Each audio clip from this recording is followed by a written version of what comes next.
The hype surrounding this show before it began airing was insane, because there were lots of big names in the production team. Ooh, look who sings, look who is voice acting, look who directs. I didn't care about any of that, since I am watching a show for the actual show, not if my favorite pop idol is voice acting. Also, the whole thing looked so dull in the promotional videos, like none of the characters was giving a damn. And turns out I was right, as I always am. The first episode tells you right away that this show is not about good characters or a crafty exploration of its setting. It's all about a spectacle, drowning in cynicism and trademark of Uro Butcher's writing. It doesn't have a drop of humanity in it, and is all about treating people as robots and things as a canvas for illogical stuff to happen just because they sound cool. And boy did it work, since your average anime fan was building temples in the name of the show. For the moment he sees big explosions and big names in the production team, he loses his shit and writes 50 pages of pretentious overthinking essays. All of which are for naught, since other than fancy visuals, there is zero effort placed in the making of this series. Take the history of the world, for example. It is nothing but one big mess of random ideas next to which even Code Geass is more logical. For some reason, some people got their hands on alien technology on Mars, and in less than 2 generations they now think they are a different species to the rest of humanity. Which of course is unjustified, since they have the same genes and only use different technology. This is why the space Nazi excuse we see in other shows like Gundam or Space Battleship Yamato does not count here. The Aldnoah thingy, which gives them control over super technology, is not gene related. It can be given to anyone with a simple kiss. So this whole fuss they made about many of the Martians being in orbital stations around Earth for 20 years with the claim they were stranded away from their homeland on Mars is pure bullshit. Nobody thought about telling these people how most of their first-degree relatives are on the planet below them. Not all of them are on Mars, and they are not aliens. Anyways, the backdrop history is not the only thing that is off here. There is also a ridiculous amount of death and mass extermination going in it, which obliterates all forms of characterization, since all you will be noticing is people dying 10 seconds after you meet them. You can count numerous scenes where they introduce a soldier, they use him to throw in a fortune cookie proverb, and proceed to killing him on the spot. And it's not like Gundam shows wherein full of genocides and multiple character deaths, but they were never focused that much on such things. Aldnoah, on the other hand, is all about being a big spectacle, focused on the excitement of mass destruction and people getting incinerated, while cool music is heard playing in the background. It is not even going for shock,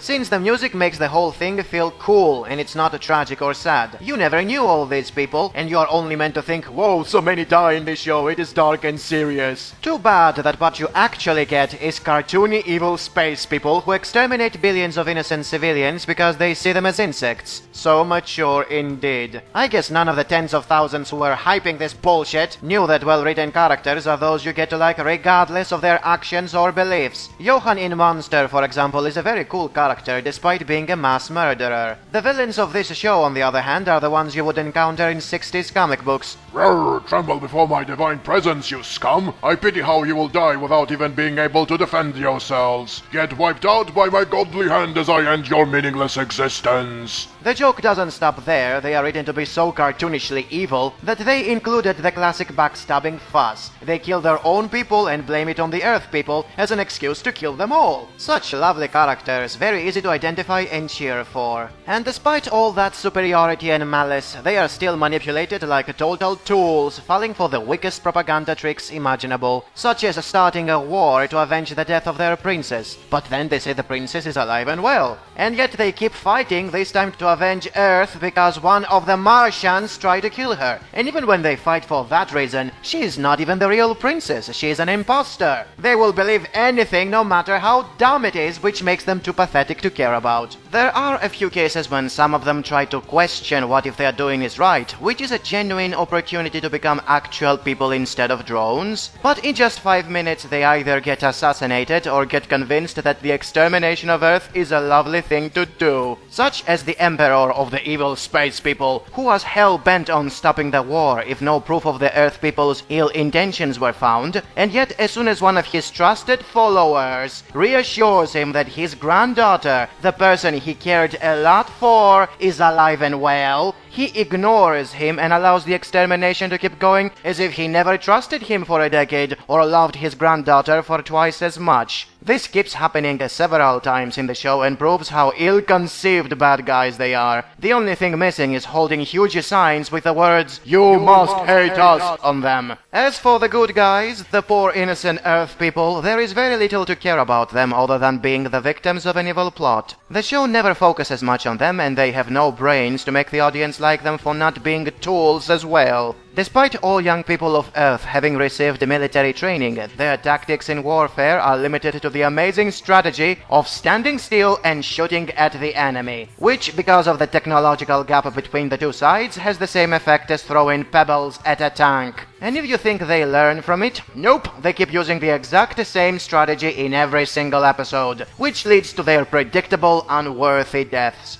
But it's okay, since they are dying for the sake of making the hero of the story to look cool. He's more capable than all combined military forces of Earth because he has a superpower which allows him to move during battles instead of standing still and waiting to die like everybody else. Yes, this is unthinkable, I know. He is also the only person who can defeat enemy mecha despite their superior technology, because he is the only one amongst the evil space army who has a plan during battle. You see, the villains are busy feeling superior and assuming the super technology is enough to win. Which, by the way, is the only excuse they have for calling themselves superior, because it sure isn't their intelligence or durability. They don't think ahead like the cartoon cutouts they are, and freeze from horror when they realize they can't defeat an Earth guy with simple punches or slashes. This gives more than enough time for our hero to use his ultimate winning strategy of throwing the mecha in the water. Yes, that is all it takes to defeat these city-leveling monstrosities. You throw them in the water and they deactivate faster than the Wicked Witch of the West. Later on he uses other types of strategies to win, and they are equally simple stuff only he amongst all of humanity can think of. Well, I guess that makes him a wonderful fellow and the only one who actually has personality in this show, right? Hell no! He doesn't have a personality because he doesn't have emotions. This trait is even on the name of the anime, Aldnoah.Zero, fucks given. I tell you, it's a miracle if the only moving and thinking character in this whole show loses his temper and lets a tiny smirk to escape his permanently frozen to uncaring facial expression. And although they keep trying to fool you into thinking he actually cares about people, even if he doesn't show it, that quickly ends up being a troll. He will say he wants to avenge the death of one of his friends on one episode. With the same interest, he asks for his pajamas to be ready when he returns from battle in another. And let's not overlook how he thinks of a plan to defeat the evil robots only after examining their powers. And by examining, I mean sending oblivious Earth soldiers to get brutally killed by the enemy. Lovely guinea pigs you got there, Inaho. Their sacrifice is excused if it serves the glory of your exploits. You can thank Urobucher for making you such a humane and believable character. There are more characters that get a focus in this show besides Inaho the Uncaring, meaning they don't die after 10 seconds, but in the typical Urobucher fashion, they are all plot devices rather than people, such as the princess, who is used as an excuse for the war to begin, conveniently surviving an assassination, conveniently meeting Inaho the Smirkless, and conveniently giving him super technology when she accidentally passes near a hidden base. Did you notice how she didn't do any of that because of her personality or goals? Nope, they happened because they serve the plot. She's also a fine example of what happens when a story is depending solely on shock factor instead of good writing. They make it seem like she gets killed a dozen times throughout the story as means to shock the audience, and then pop, she appears alive and well 10 minutes later. It's bad enough if you use such a lazy plot twist once, it's beyond comprehension when you use it a dozen times in a row. There is also Slain, an errant boy the evil space people kick around just to further show us how irredeemably evil and stupid they are. I mean, one of them brainlessly monologues the whole evil master plan to him in a douchey way that yelled,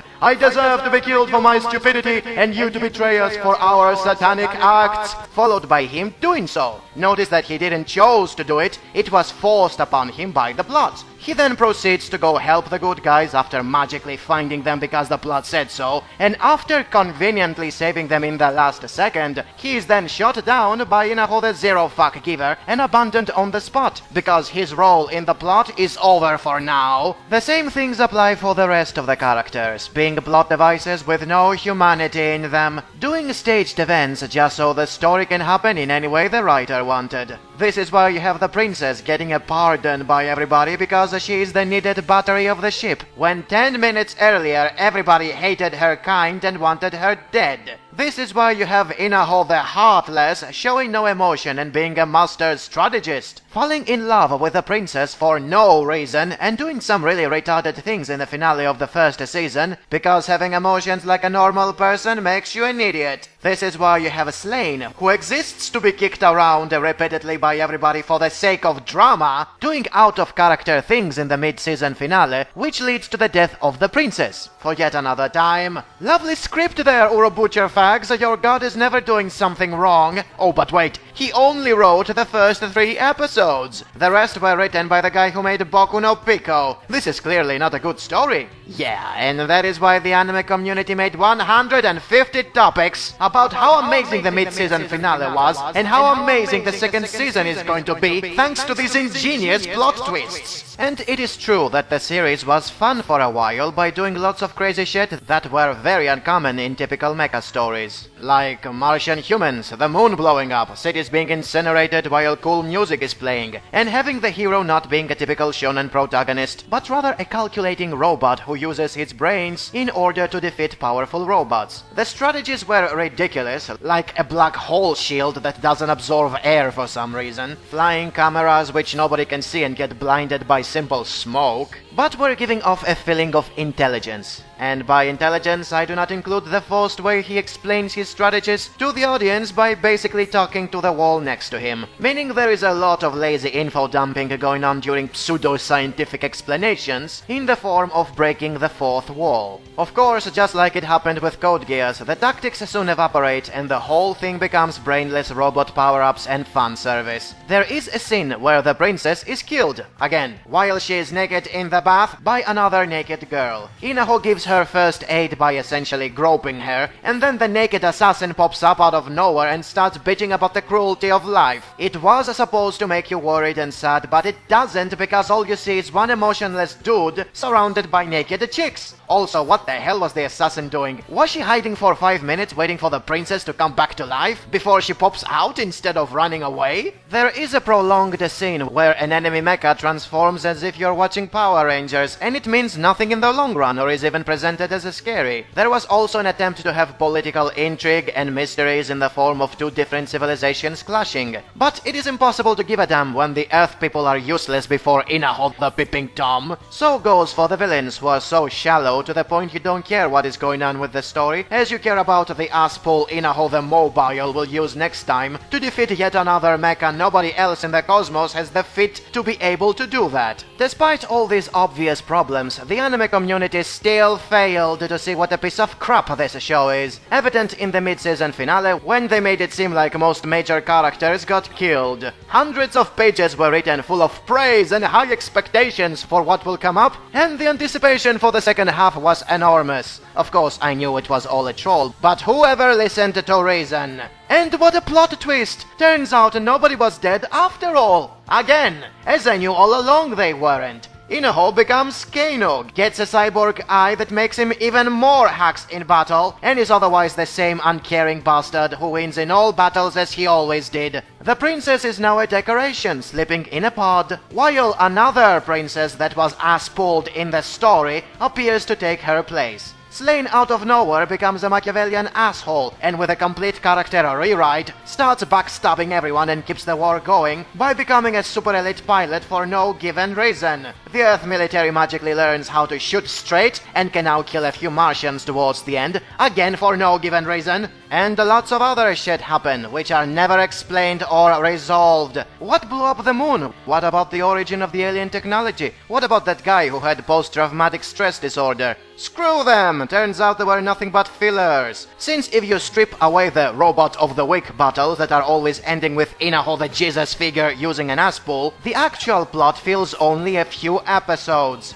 Down to it if you want to watch a somewhat well-animated mecha show, even if the CGI is subpar and there is very little animation in battles if Inaho is not fighting, regarding one-dimensional villains and emotionless plot devices blowing up stuff for the most unrealistic reasons imaginable, go ahead and watch this show. If on the other hand you want to watch a mecha show with worthy villains, charismatic heroes, and noble causes such as fighting for a better future, then watch Gunbuster or 8th MS Team, and stay away from Aldnoah.Zero. There isn't a speck of reason or emotion in it. It has as much humane warmth as the extent of the facial expressions the main character shows when his pajamas are not ready upon returning triumphant from a battle where he was running around and pushing robots in the water. Also, eggs are in discount! Got to buy those! The only thing left to break apart are its two highlights. The first one are the initial episodes, where it was all a flashy spectacle of stuff blowing up and characters we don't know or care about dying. I have nothing to add to that. I made several topics regarding shock effect, pulling the rug under your feet, anticipation schlock, and the like.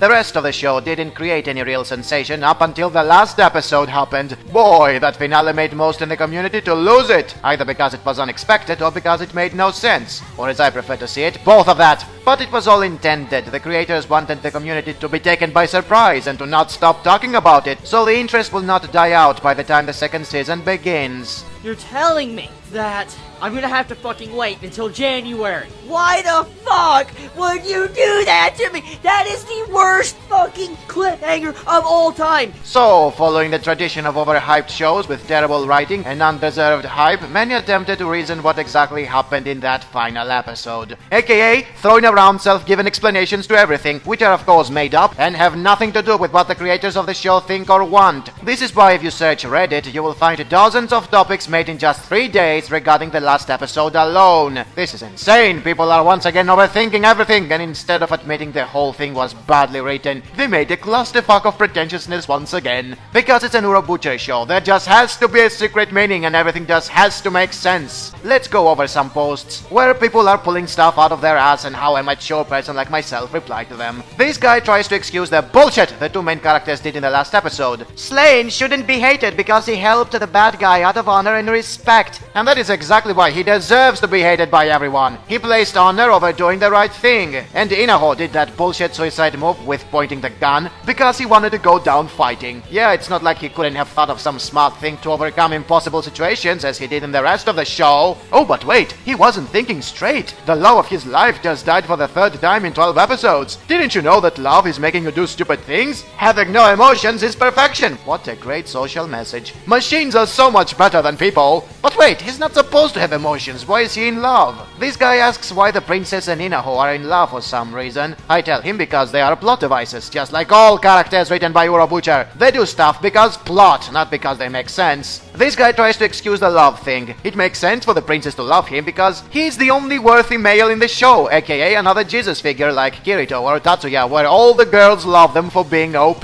But Inaho? It just happened. Sure, that totally makes sense. And it definitely wasn't done for the sake of drama or something trivial like that. This guy excuses the bullshit Slain did because this way we get to hate him, exactly as we should with all villains in any show. Which of course is bullshit, because well-written villains gain the respect of the audience regardless of their actions. All the bad guys in this show are shallow and cartoony to the point you're not hating them but rather laughing at them. This guy tries to excuse Slane's action with more bullshit reasoning. He wanted to kill Inaho and save the villain because this way he increases his chances to survive the battle. A battle which he chose to be part of so he can save the princess. And who was the guy who wanted to kill the princess? Exactly. He also wanted to prove to everyone that he is not a traitor to the Martians, since he is aiding them in battle. And that totally does not make him an accomplice to the conspirator who caused all this war by deceiving the Martians. And apparently he also wanted to take revenge against Inaho while he was not attacking him and was about to defeat the villain and end the war, thus saving the princess. Oh, but wait, maybe he didn't know the princess was there. That is why he was in a battle to save a person that doesn't exist, right? And that is why he instead saves the villain who kidnapped kidnapped him, killed everyone who wants to stop the war, brainwashed the very emperor to consider him a traitor, wants to wipe out humanity for personal gain, and wants to kill the princess he loves.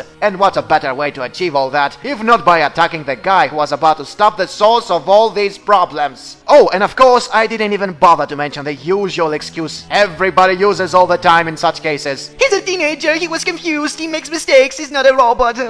This guy mentions what are the possible things that can happen in the second season, and they all suck. It's funny how there is so much hype around what will happen next, when there is no way to continue the story without feeling ridiculous. And then there are some things where you just can't reply because they are so fucking stupid. Such as this guy who claims that the mecha called Tharsis is a metaphor and derives from the Greek word catharsis, because Slay is using it, so the whole show is about his retribution. No. So as you can see, all this digital ink was once again wasted on something so obvious. Aldnoah.Zero is a popcorn show with terrible writing which makes people lose their shit for not making any sense, and then proceeds by making them pretentious pseudo-intellectuals who feel the need to defend yet another masterpiece made by Urobucher. Disregard the fact that it was all the Boku no Pico guy's fault. But hey, at least all this bullshit served its purpose. Are you hyped up as much as I am for Aldnoah.Zero Season 2? Fuck no!